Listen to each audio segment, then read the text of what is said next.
então ligeiramente expulsivo, tá? Não pode ser muito expulsivo também, porque senão o grampo não tem efeito, né? Não tem a sua efetividade, mas de forma alguma a área tem que ser retentiva, tá? Diferente do grampo de retenção, que ela tem que ter lá no finzinho, né? No último terço, a gente tem que encontrar uma área retentiva para ele funcionar. Os grampos de oposição, assim como os grampos de retenção, eles também têm uma secção, né, de meia cana, ok? Tem a sua origem também no apoio oclusal. Geralmente, eles vão ficar localizados na face lingual dos dentes pilares, né? Protegem os dentes pilares da ação do grampo de retenção. O que seria isso, tá?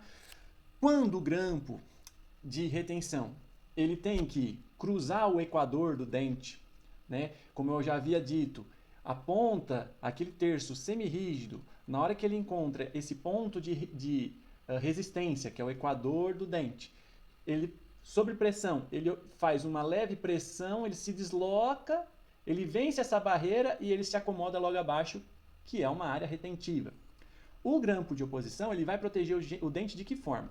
Assim que ocorre essa pressão, porque a gente pressiona a prótese para ela ser encaixada e ocorrer essa deformação do grampo, nesse momento o grampo de oposição está aqui do outro lado, né, do lado oposto, na face lingual, todo ele sendo rígido, ele está servindo de apoio para que o dente, ao invés de sofrer a estrutura, a ponta, né, do grampo, a ponta semirrígida do grampo, sofrer a deformação para depois assentar, isso só ocorre porque tem o grampo de oposição do outro lado. Não tendo, o que aconteceria? Não ocorreria essa deformação da ponta, né, essa deformação elástica, e sim ocorreria empurraria o dente para a lingual, devido à presença daquela articulação que o dente tem, devido à presença do ligamento periodontal, que é a gonfose, né? Isso é um tipo de articulação que só tem ao redor dos dentes, tá? Implante não tem isso, e o único lugar que existe esse tipo de articulação é nos dentes. E se não tivéssemos um apoio na lingual, na hora que esse grampo tentasse passar por esse equador, ele gera uma tensão, uma pressão por lingual. Se não tivermos o grampo de oposição, o dente que vai para o lado, tá? E depois, assim que vencesse esse equador do dente, né, essa linha aqui, que divide o dente em face expulsiva e face retentiva, não tendo grampo de oposição, o que aconteceria? Sob pressão, mais uma vez, o dente queria se deslocar e assim que passasse, o dente voltaria em posição. A questão é, isso ocorrendo várias vezes tende a gerar uma perda óssea nesse dente. Por quê? É como se a gente estivesse luxando o dente para tentar tirar, como se fosse uma extração normal.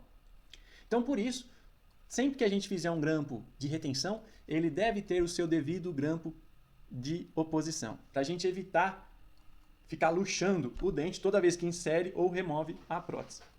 Ok? Muito bem. Então, como eu havia dito, protege os dentes pilares da ação do grampo de retenção. É justamente essa ação, né, que levaria a um deslocamento do dente. Promovem o apoio necessário para a ação do grampo de retenção, é a mesma coisa que eu havia dito, né? Então, além de proteger, evitar que o dente se desloque para a lingual, ele permite a ação do grampo, porque é como se fosse a questão do alicate, né? O alicate só consegue reter ou amassar alguma coisa porque ele tem o bico do lado oposto. E também vai servir o grampo de oposição como um guia da prótese, né? Ele que vai ajudar a guiar a prótese durante a sua inserção ou remoção. Justamente por ser uma estrutura rígida que vai estar de acordo com o plano guia ou levemente expulsivo. Sendo levemente expulsivo, não necessariamente ajuda tanto na inserção da prótese, né? Em guiar a prótese. Porém, uma vez que é uma área que você preparou e essa área está de acordo com o plano guia, né, o eixo de inserção da prótese, aí sim ele vai guiar perfeitamente a prótese durante a sua inserção e remoção.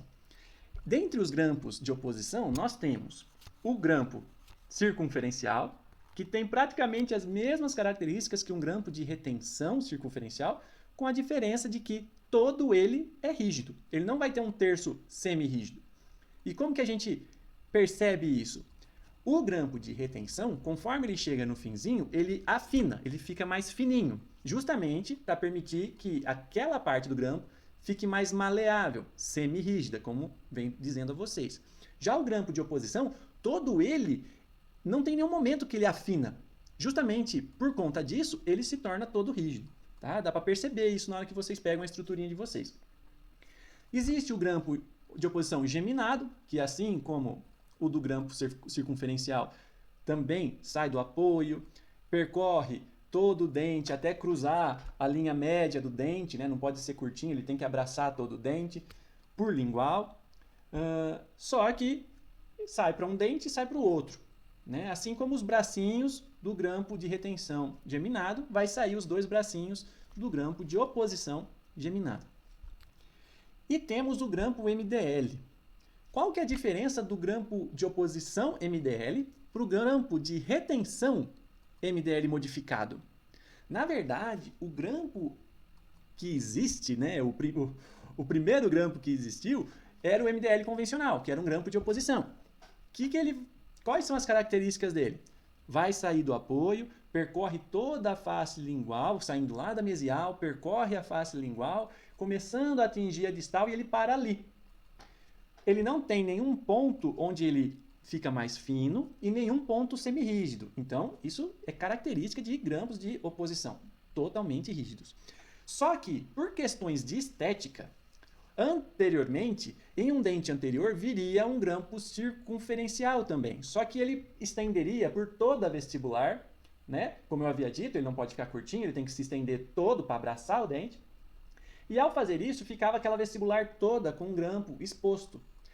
Pensando em melhorar a estética em dentes anteriores, usa-se então o MDL modificado, que é um grampo de oposição. O MDL modificado é um grampo de retenção que se originou do grampo MDL, que é um grampo de oposição, só que ele sai aqui na mesial por lingual, percorre a face lingual, chega na distal, até então é um grampo de oposição MDL. Só que aí ele se estende mais um pouquinho por vestibular e vai ter um pontinho de retenção aqui na distal, na disto vestibular. Essa é a diferença, por isso que é MDL modificado.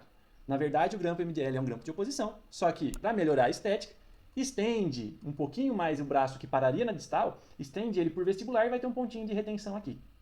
Ok? Muito bem. Quanto às indicações, tá, desses grampos, é basicamente parecido com a indicação dos grampos de retenção. Então vamos lá.